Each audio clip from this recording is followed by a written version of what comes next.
Sunday suspense, শুধুমাত্র radio Mirchi 98.3 FM এ।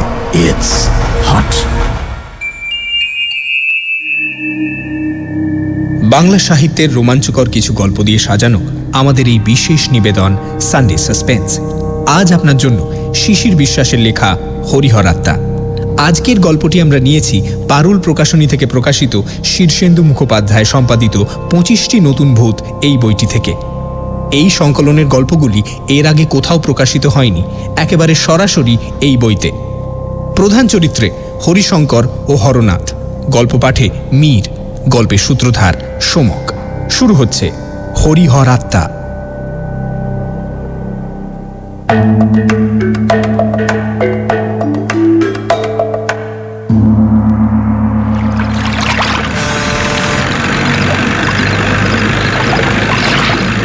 মাত্র কয়েক মিনিটের জন্য ভুটভুটি ধরা গেল না।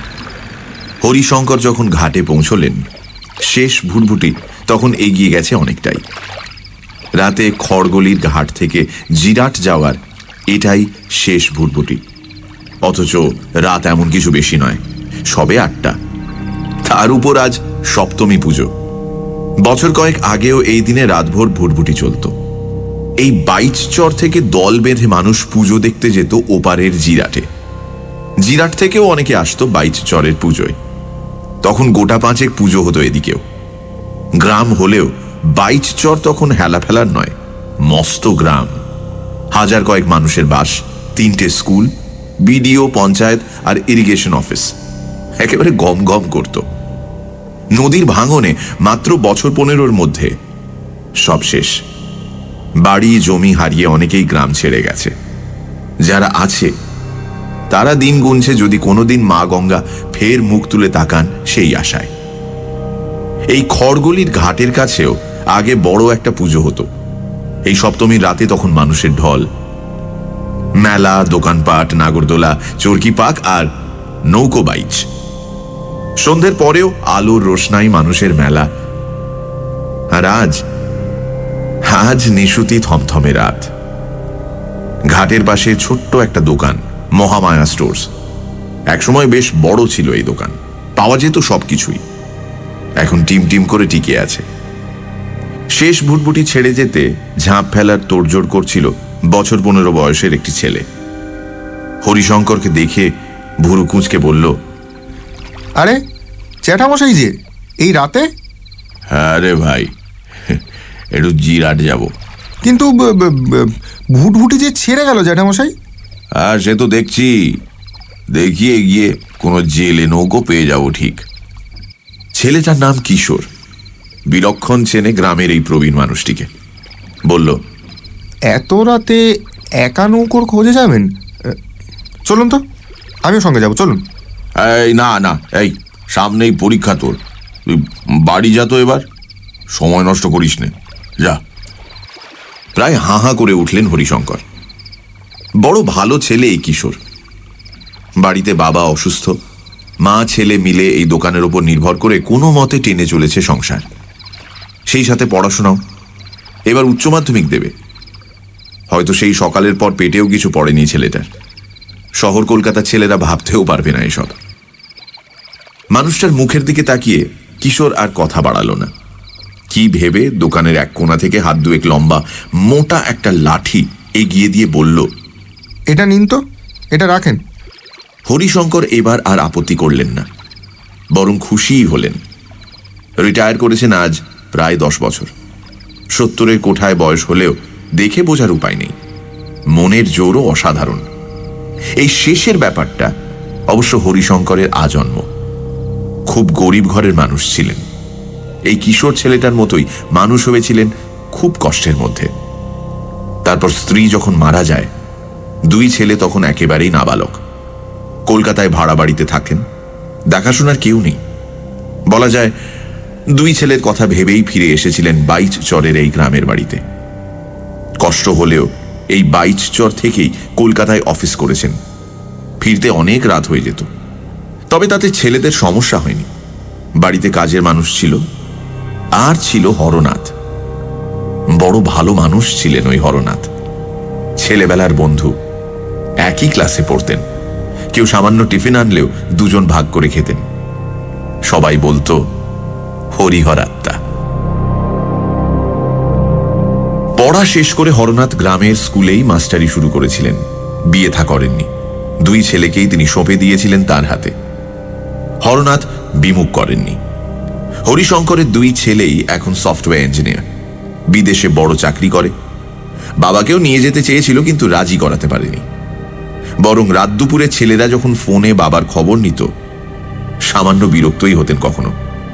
আসলে 2 ছেলে বিদেশে চলে যাবার পরেও হরনাথের সাহচর্যে হরিশঙ্কর কখনো একাকিত্ব বোধ করেননি। 2 বন্ধু তখনও সেই আগের মতো, সেই হরিহর আত্মা। কিন্তু হঠাৎই শেষ হয়ে গেল সব। মর্মান্তিক এক ঘটনায় হঠাৎই মারা গেলেন হরনাথ। হরিশঙ্করের দুঃখ এই কারণে আরও যে সেই সময় তিনি দেশেও ছিলেন না। সেবার বড় ছেলে শিবশঙ্কর একরকম জোর করেই বাবাকে নিয়ে গিয়েছিল সঙ্গে। দিন কয়েক ঘুরে আসবেন বলা হয়েছিল হরনাথকেও, কিন্তু রাজি করানো যায়নি। হরিশঙ্করের এখন মনে হয় ছেলের কথায় রাজি না হলে হরনাথ এভাবে হয়তো চলে যেত না। কথাটা ভুল নয় খুব। ছেলেদের কাছে মাসখানেক ছিলেন হরিশঙ্কর, তার মধ্যেই ঘটে গিয়েছিল মর্মান্তিক ব্যাপারটা। বন্ধু চলে যাবার পরে সময় কাটাতে হরনাথ সন্ধ্যের দিকে নবস্বাক্ষরদের এক স্কুলে পড়াতে যেতেন। মাইল 5 পথ, গঙ্গার পাড় ধরে সাইকেলে যাওয়া আসা করতেন। সেদিনও গিয়েছিলেন। রাতে ফেরার সময় অন্ধকারে বুঝতে পারেননি খানিক আগে কখন পাড় ভেঙে সেই পথ হারিয়ে গেছে নদীতে। বেশ জোরেই আসছিলেন। সাইকেল নিয়ে যদি জলে গিয়ে পড়তেন বেঁচে যেতেন হয়তো, কিন্তু শূন্যে ছিটকে উঠে মাথা ঠুকে গিয়েছিল সামনে ভাঙনকুলের শক্ত মাটিতে। ঘাড় ভেঙে তৎক্ষণাৎ মৃত্যু। হরনাথের ওই হঠাৎ মৃত্যুর পরে বড্ড একা হয়ে গিয়েছিলেন হরিশঙ্কর। নইলে আজ এভাবে একা পথে বেরোতে হয় না। কবি গানের টানে এভাবে কতদিন রাত বিরেতে দুজন পাড়ি জমিয়েছে গ্রামের পথে। দিব্যি গল্পে মজে কোথা দিয়ে পেরিয়ে গেছে সময়। আসলে সেই ছেলেবেলা থেকে দুজনেরই কবি গানের দিকে টান। কোথাও কবি গানের আসর বসেছে, খবর পেলেই ছুটতেন। হরনাথ তো এসব নিয়ে খানিকটা ভাবনা চিন্তাও করতেন। আসরে 2 কবিয়ালের চাপানুতরে সামান্য খুঁত হলেই বন্ধুকে বলতেন, এটা ঠিক হলো না রে হরি। তবে তরজা বা খেউড় নয়, ওদের পছন্দ ছিল মালসী আর সখী সংবাদ। সিনেমা টিভির জাঁতাকলে পড়ে বাংলার এসব ক্লাসিক জিনিস আজ হারিয়েই গেছে প্রায়। তেমন উঁচু দরের কবিয়ালও আর নেই। তবু এই গ্রামের দিকে এখনো টিম টিম করে টিকে আছে কোনো মতে। তাই কোথাও কবি গান হচ্ছে খবর পেলে 2 বন্ধু যত দূরেই হোক ছুটতেন। অন্যথা হয়নি আজও। তবে জিরাটের ওদিকে আজ যে কবি গানের আসর, তা আগে থেকে জানতে পারেননি হরিশঙ্কর। আসলে হরনাথের মৃত্যু বড় একটা ধাক্কা দিয়ে গেছে তাকে। বাড়ি থেকে আজকাল তেমন আর বের হন না। তবু আজ সপ্তমী বলেই সন্ধ্যের পর পঞ্চায়েত মাঠের দিকে গিয়েছিলেন। ওখানে এখনো ছোট করে পুজো হয় একটা। খবরটা সেখানেই পেয়েছিলেন, আর তারপর দেরি করেননি এক মুহূর্ত। খবরটা যার কাছ থেকে পেয়েছিলেন সেই নন্দপাল অবশ্য বারণই করেছিলেন, এই রাতে আর একা নাইবা গেলেন হরিশঙ্কর দা, আর দিনকাল ভালো নয়। কিন্তু বলা বাহুল্য হরিশঙ্কর তাতে কান দেননি। তবে ঘাটে যে ভুটভুটি পাবেন না সেটা ভাবেননি। তবে মনস্থির করতেও সময় লাগেনি, যদিও বেশ জানেন এই রাতে কোনো মাঝি নৌকো পাবেন কিনা বা পেলেও রাজি করাতে পারবেন কিনা। তবে সেসব নয়।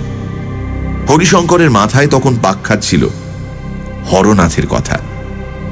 আসলে কবি গানের সঙ্গে হরনাথের স্মৃতি যে জড়িয়ে আছে ভীষণভাবে। মানুষটার মৃত্যুর পর এই প্রথম চলেছেন কবি গানের আসরে। ভাবতে ভাবতে কিশোরের দেওয়া সেই লাঠি হাতে নদীর পাড় ধরে দ্রুত পথ চলছিলেন হরিশঙ্কর। পথের ধারে বেগুন ক্ষেত। লক লক করে বেড়ে ওঠা গাছে চমৎকার বেগুন ধরেছে, কিন্তু ভাঙনে ক্ষেতের অনেকটাই ইতিমধ্যে তলিয়ে গেছে নদীতে। নতুন পথ এখন ক্ষেতের ভিতর দিয়ে।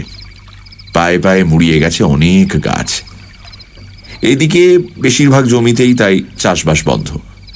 ফাঁকা জমিতে কাশফুলের ঝাড় দোল খাচ্ছে বাতাসে। ছলাৎ ছলাৎ শব্দে ঢেউ আছড়ে পড়ছে পাড়ে। ভাঙা ঢেউয়ে চাঁদের ঝিকিমিকি, কিন্তু যতদূর চোখ যায় কোনো নৌকোর দেখা পেলেন না।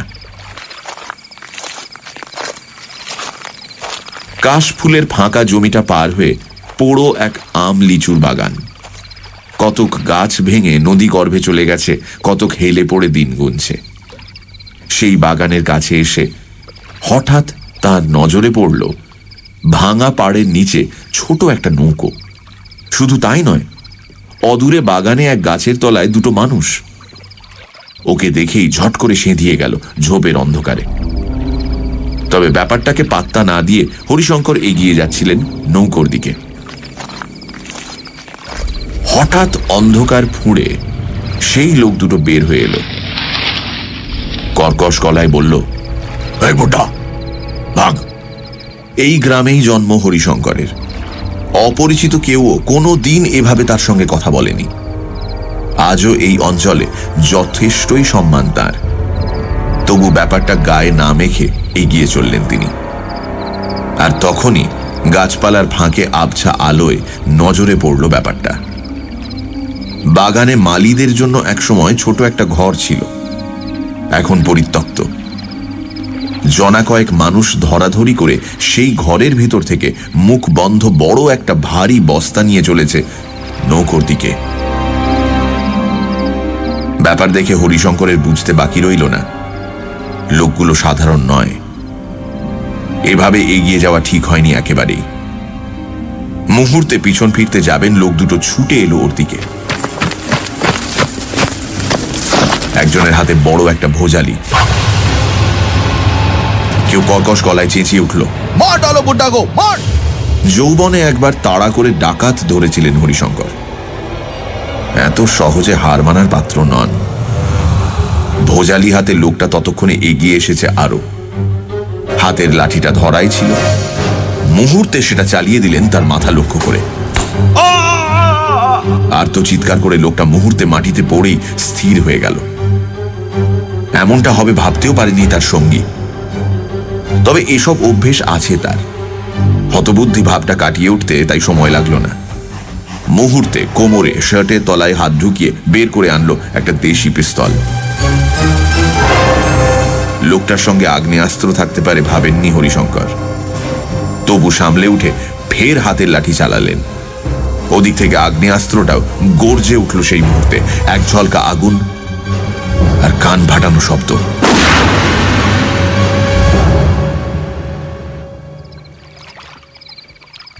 জ্ঞান হারিয়ে ফেলেছিলেন হরিশঙ্কর, তবে সেটা বোধহয় মুহূর্তের জন্য।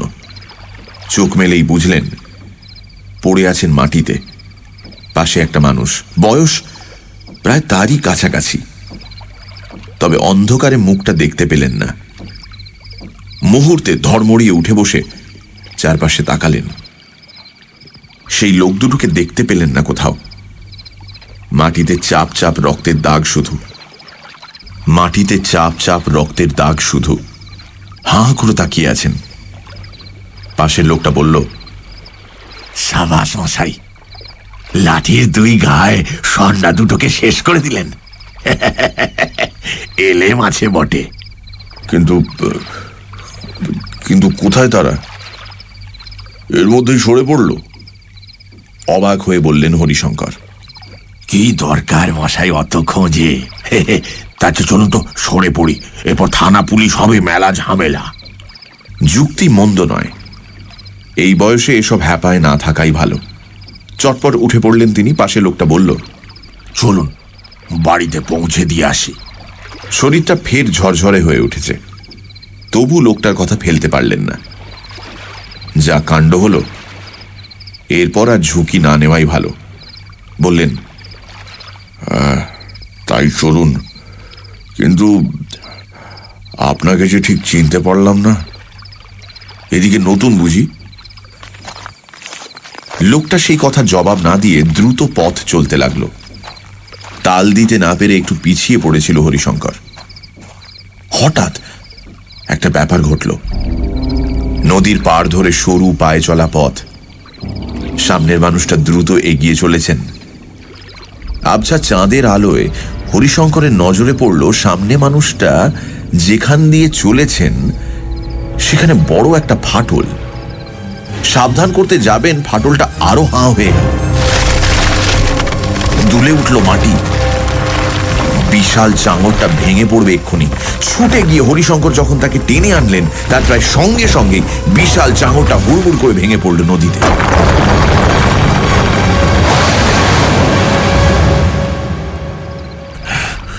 ধন্যবাদ মশাই, এই নিয়ে আর একবার প্রাণ পেলাম।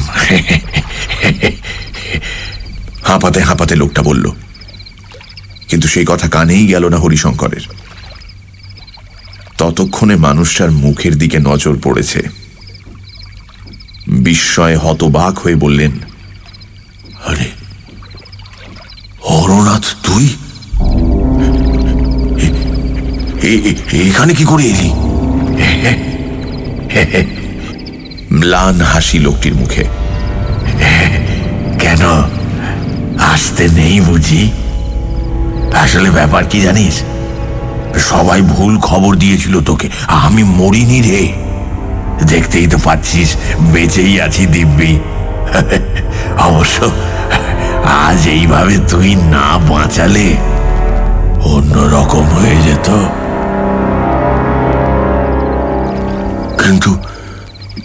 কিন্তু সবাই এমন মিথ্যে রটালো কেন? ভুরু কুঁচকে উঠল হরিশঙ্করের। সে অনেক কথা, ও পরে শুনিস।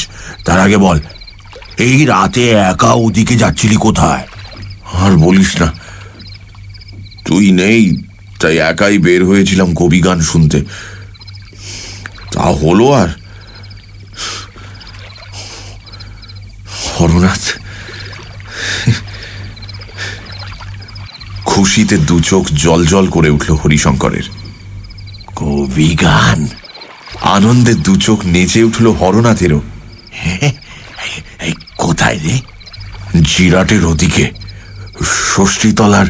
তাহলে চল যাই। হরিশঙ্করের কথা কেড়ে নিয়ে হরনাথ বললেন, কতদিন যে দুজন একসাথে কবি গান দেখিনি। কিন্তু যাব কি করে? শেষ ভুটভুটি চলে গেছে। এতক্ষণ খুঁজে একটা নৌকো তো পেলাম না। কি দরকার নৌকোর? হরিশঙ্করের কথা প্রায় তুড়ি মেরে উড়িয়ে দিলেন হরনাথ। চল, হেঁটেই পার হয়ে যায়।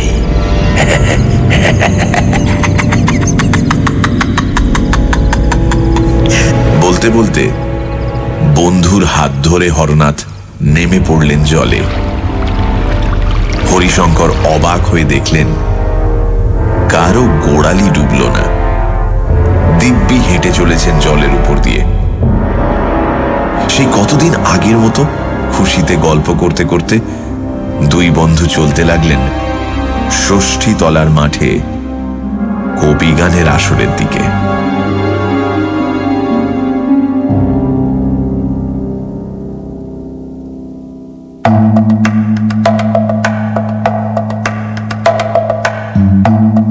শুনছিলেন হরিহর আত্মা, রচনা শিশির বিশ্বাস, গল্প পাঠে হরিশঙ্কর, হরনাথ, নন্দপাল এবং গুন্ডার চরিত্রে মীর, কিশোরের ভূমিকায় অগ্নিজিৎ, গল্পের সূত্রধার সোমক, শব্দগ্রহণ, আবহ সঙ্গীত এবং স্পেশাল